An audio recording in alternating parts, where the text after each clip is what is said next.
68 years of age. I was at Ali Frazier 1. I was 18 years of age. And in the 50 years since, I have never seen a greater fight or been at a more interesting event. It is the most memorable event in my lifetime in professional boxing.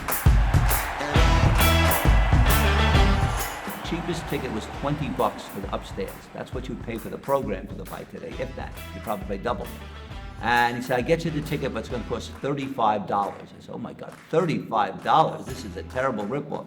It was the best bargain I ever made in my entire life. I cherish it to this day. I still have the stub after 50 years.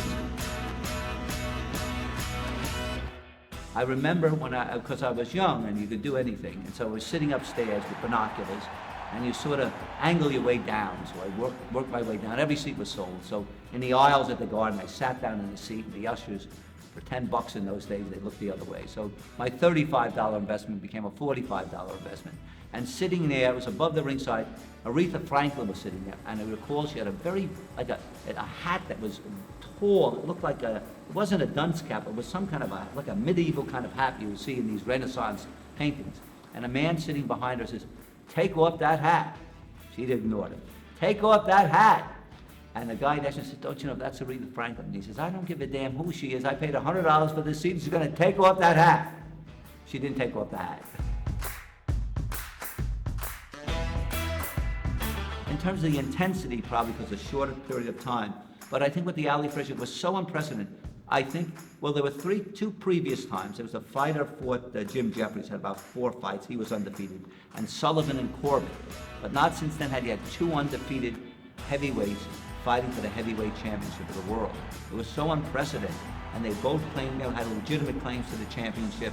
And they had both, again, there was no one else to fight. They both beat everybody. There was just every contender. Ali knocked off Quarry and Bonavena and the generation before. Cleveland Williams and Liston and Patterson and Zora Foley Terrell and Frazier had beaten Bonavena by that time, and Ramos and Chavallo and Quarry and Ellis and Foster. So there was nobody left. And the fact that they did it between October and March, which is basically 6 months. I mean, we talked about Pacquiao Mayweather. That went on for years. And they did it after the both fighters had really passed their peak. Pacquiao had been knocked out. This was really the 2 guys. It was so incredible to have it happen at that time.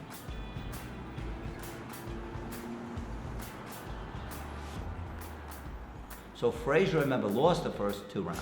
Then in the third, he gets to Ali.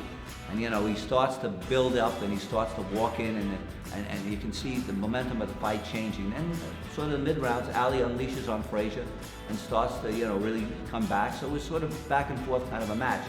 But there was a point where Ali was jabbing him and you see Frazier was taking the fight, turning it around. And he actually drops his hands and he sticks his face out, lets Ali just tee off on him.